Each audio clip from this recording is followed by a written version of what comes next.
Imagine waking up one day to find that every thought in your mind is not truly yours. Not a single one. You stand at the window, the early light stretching across faceless buildings, each one a copy of the next, and with a jolt, you notice that the city's hum stirs the same idea in you as it does in the stranger just down the hall, or the commentator on the morning news. A subtle chorus echoes around you. Opinions, judgments, moral panics, trends, and you wonder, where did these beliefs come from? When did you last hold an idea that was undiluted, truly your own? It's unsettling, isn't it? The possibility that your convictions, those truths you'd argue to the death, might be echoes of voices louder or more frequent than your own inner sense. What does it mean if you've drawn your deepest values, your sense of right and wrong, your taste in art or music, not from a well of intuition or hard-won experience, but from waves of external suggestion, disguised as your own voice? You reach for your phone and in those first seconds, scrolling, feel a familiar tug. Headlines compete like carnival barkers for your outrage. Posts are liked by thousands, retweeted by millions. The approval of others pulses like a currency, and subtly, without your permission, your mind inches toward the warmth of belonging into the arms of the crowd. What if in seeking belonging you have bartered away the freedom to see clearly? Consider this chilling paradox. The more certain you become, the less you question. Certainty feels safe, but certainty is what cults, dogmas, propaganda feed upon. You begin to sense it, the great contradiction. To be accepted, you conform. To belong, you blend in. And yet the cost of group identity is often the sacrifice of your own discernment. If everyone around you believes the same thing, it feels right, until it leads off a cliff. You pour a cup of coffee. The taste is familiar, but behind each choice, beans, mug, even the way you take it, hovers the invisible shape of marketing. Tradition, childhood memory, memes. Is your irritation with a politician borrowed? Your love of a genre fed by playlists and ratings? Can you truly think for yourself in a world so saturated with others' signals? Now the uncomfortable question, what if your mind is not a sovereign kingdom but a puppet stage and you didn't choose the puppeteer?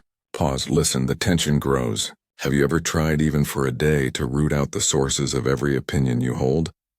And found that your certainty crumbles? That the bedrock of yourself, your identity, seems less solid, more questionable? Why is it so hard to distinguish what is truly you from what is merely the strongest signal in your environment? Is the inability to challenge your own thinking proof of something more chilling? That you've quietly let go of the leash on your own judgment? Do you know when you last changed your mind? Not because the crowd willed it, but because evidence, logic, or empathy demanded it. As you step into the day, 1,000 small decisions trailing behind, you carry the silent weight of these invisible influences. Dare you look deeper? Would you risk uncertainty, loneliness, even exile from the comfortable to reclaim your mind? If you peeled back the layers of received opinion, media diet, social pressure, would anything authentic be left or only echoes? Before you can answer, you must confront the darker roots fueling this hidden problem. To seize control of your mind, you must first see what enslaves it. Will you look? The journey leaves the familiar behind. For now, you stand in the doorway, the air electric with questions you're afraid to answer. It is here, beneath the bright surface of thought, that the true battle begins. Trace your thoughts backward, farther than convenience, deeper than habit. Each conclusion you hold seems natural, almost automatic. Yet beneath this apparent self-evidence, a quieter machinery hums. Psychology and philosophy have long struggled to name this force, this silent architect who shapes what you believe and what you ignore. Carl Jung warned of the collective unconscious, a domain packed with ancient symbols, half-remembered fears, and inherited archetypes. Jung believed that what passes for individual thought is often just the echo of group myths, ancestral anxieties whispering behind your logic. To think for yourself demands that you first wrestle with the shadow, the primal part of mind that wants, above all, to belong. Now consider Friedrich Nietzsche, who raged against the herd instinct, the natural pressure to dissolve one's individuality within the comforting fabric of the crowd. Madness is rare in individuals, Nietzsche observes, but in groups, parties, nations, and epochs it is the rule. Why does this madness take root? Because to choose for oneself is to feel the full responsibility of freedom. The herd offers escape, camouflage, reassurance, the intoxicating warmth of shared certainties. Turn for a moment to the psychologist Solomon Asch and his classic line experiments. Picture yourself in a room with strangers who unanimously claim that one line is longer than another, even when your eyes tell you otherwise. Most participants conformed, not out of logical persuasion, but out of discomfort, anxiety, the nearly physical tug to avoid standing alone. Groupthink begins as a survival mechanism and matures into a prison. But there's a deeper current, a philosophical undertow. Arthur Schopenhauer described how opinion is like a pendulum. It finds its rest between two extremes and remains only brief in each. The desire for certainty pushes people to extremes, to the sharpest edge of ideology. Jean-Paul Sartre insisted, existence precedes essence, meaning the world doesn't supply meanings. You must build them yourself brick by agonizing brick. But what if most never try? What if prefabricated meaning, like mass-produced furniture, becomes the default, the enemy of critical thought? Pause and peel back the psychology. Confirmation bias, that silent filter in the mind, ensures that only information consistent with your tribe's beliefs even reaches conscious awareness. Cognitive dissonance snaps shut when faced with uncomfortable truths. One feels physical distress, a wrenching inside. Evolution has built minds to survive in groups, not to radiate in lonely clarity. But why does manipulation flourish? Consider Aldous Huxley's vision in Brave New World. People do not need to be forced. Entertainment and comfort are enough to make dissent seem unnecessary. The more saturated you are with stimulation, the less space remains for silence or for doubt. In Huxley's world, power manipulates not through pain, but through pleasure, distraction, and dopamine. Viktor Frankl wrote from the abyss of suffering, when we are no longer able to change a situation, we are challenged to change ourselves. Yet what if most are never challenged? What if every context, from social media feeds to classroom syllabi, coaxes individuals not to adapt but to submit, to internalize unexamined scripts? Now the hidden roots of this problem tangle together: evolutionary biology, ancient philosophy, modern media, economic incentives. Groupthink has become not just a social function, but a deeply embedded neural pattern, reinforced by technology and culture. Manipulation does not need a villain. It only requires inertia. The true enemy is not ignorance, it is the illusion of understanding. When the mind slips from awareness to habit, from inquiry to allegiance, it replaces contemplation with ritual. Rhetorical questions flood advertising, politics, and everyday conversation. Don't you care about safety? Are you one of us? Isn't this obvious? Each question crystallizes conformity, not curiosity. As insights from neuroscience stack up, the picture grows darker. Dopamine surges when beliefs are confirmed by others or by the algorithmic feed. Social rejection activates the same brain regions as physical pain, literally burning inside, pushing toward compliance, silence, safety. To resist groupthink, therefore, is not just an intellectual challenge. It's a physiological revolt. It's a threat to one's sense of survival, belonging, and worth. This problem does not resolve itself with age or education. In fact, the smarter one becomes, the better one devises rationalizations and justifications for their tribe's dogmas. Knowledge itself is a tool. Whether it liberates or enslaves depends on relentless self-examination. The stage is set. The psychological roots, philosophical bedrock, and societal incentives all conspire to keep critical thought hostage. Now you may wonder if these forces are woven so deeply, is escape even possible? Or are you destined to play your part in someone else's story?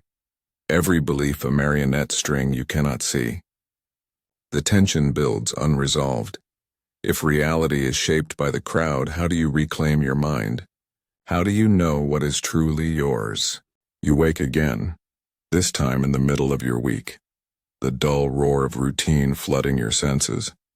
Coffee brewed, emails checked, meetings attended. But beneath this choreography, the invisible consequences stir. Manipulation and groupthink aren't mere abstract threats, reserved for distant times or dramatic crises. They seep into every moment, shaping the surface and depth of your life without announcement. Consider the daily decisions you make, the brands you trust, the opinions you voice, the news you share with friends, all laced with choices made before you were aware of their making. The problem is subtle.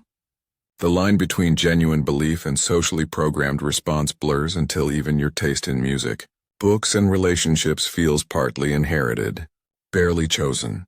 Your mind, molded by unspoken rules, rarely signals the moment when outside influence becomes internal conviction. At work, the discomfort grows stronger. You see strategies promoted not for their merit but for their fit with dominant narratives. Best practices arrive packaged as truth, while dissent is smoothed away by subtle reminders to focus on our core values.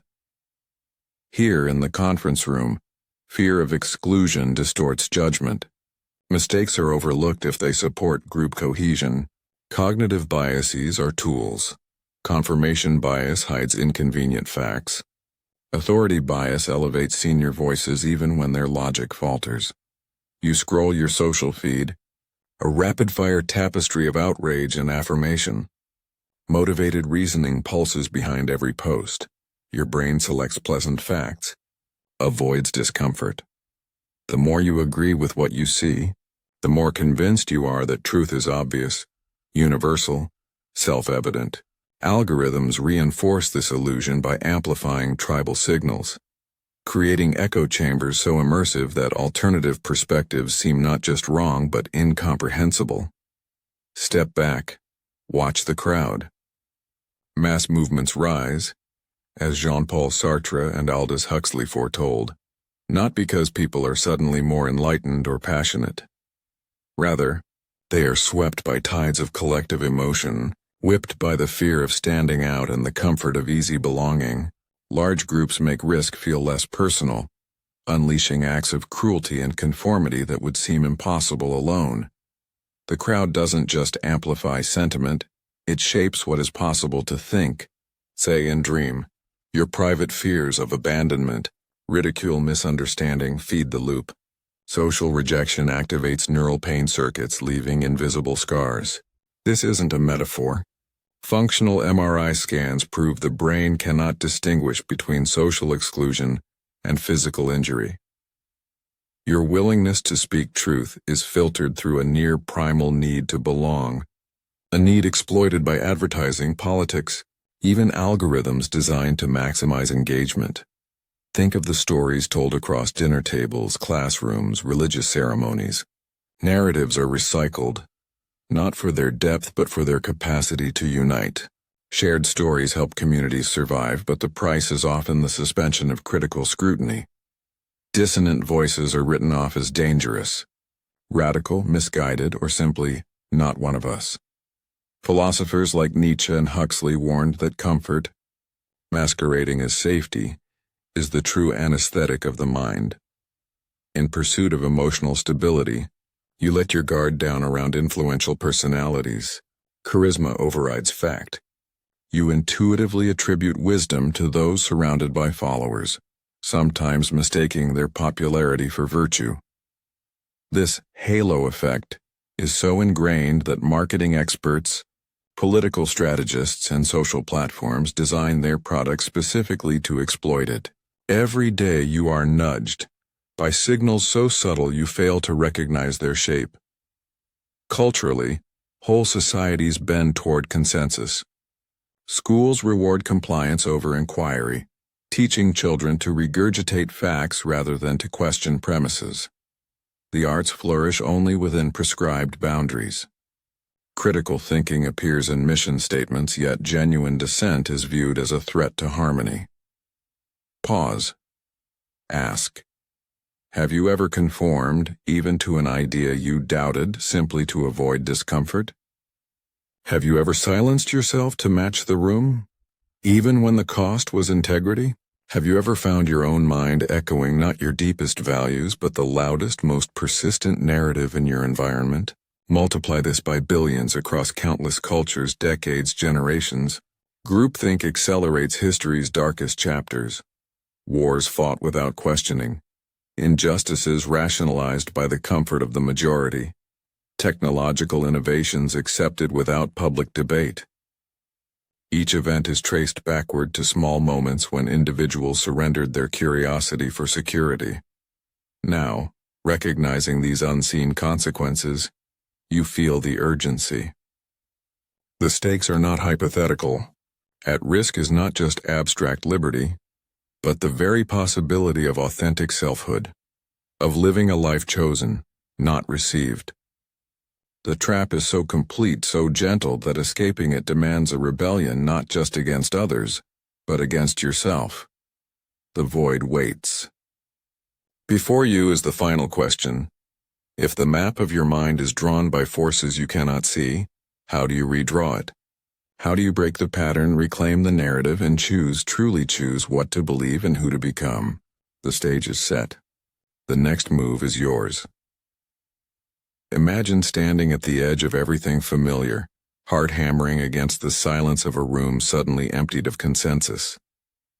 The world outside urges compliance, promises safety, insists that the only peace lies in belonging, but you feel something burning beneath the surface.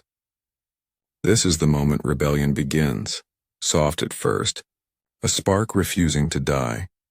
To break free from groupthink and manipulation is not a single event, but an act of ongoing courage, an endless refusal to surrender the sovereignty of your mind. The rebellion starts paradoxically not with answers but with doubt.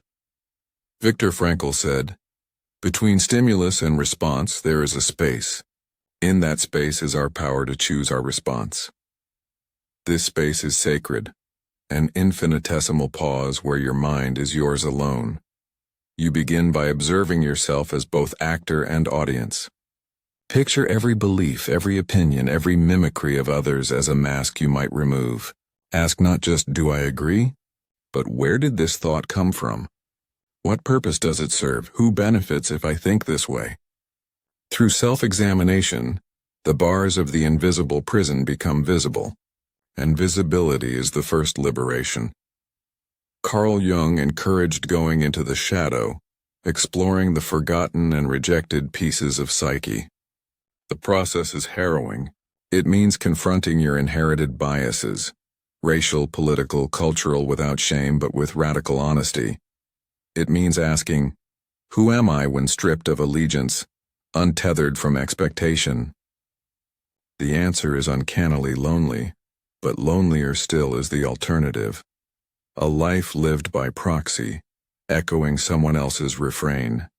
Nietzsche's antidote to herd madness wasn't withdrawal, but creation. Become who you are, he urged, by learning to forget what makes you conform. Create new values. Interrogate every ritual, question every gospel. When the herd surges, stand apart, not in opposition for its own sake, but in pursuit of truth undistorted by comfort or convenience. Your rebellion need not be loud. Sometimes it is a whisper in a storm, refusing to be swept away. To act independently is a risk. Social psychology warns that ostracism hurts. The mind is engineered to avoid it. You may lose friends, status, even opportunities by defending a minority view. Yet history's most vibrant revolutions, scientific breakthroughs and philosophical awakenings, were the products of those who risked standing alone. Think of Galileo before the church, Frankl in the camps, Huxley against cultural anesthesia. The choice is not between pain and peace, but between genuine thought and easy resignation. Aldous Huxley's preferred tool for resistance was education, not mere information. but learning how to question, how to hold ambiguity without panic. Read widely, especially from voices you disagree with. Refuse the simplicity of algorithms. Seek complexity, nuance, contradiction. Rebellion thrives in dialogue across difference, in the willingness to revisit even treasured truths. But rebellion isn't only intellectual. Neuroscience shows that you can retrain your brain's social pain circuits by practicing principled dissent, by rewarding yourself not for agreement but for courage and clarity. Over time, integrity feels as good as compliance, sometimes better. Pulsing through the body like a bell rung for the first time, you realize that belonging is strongest when chosen, not imposed. The practical path is simple, not easy. Begin with small acts. Question one assumption daily. Seek out one opposing viewpoint and greet it with curiosity, not hostility.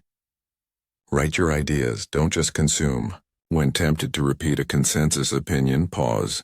Ask, and what if I'm wrong? What if they are?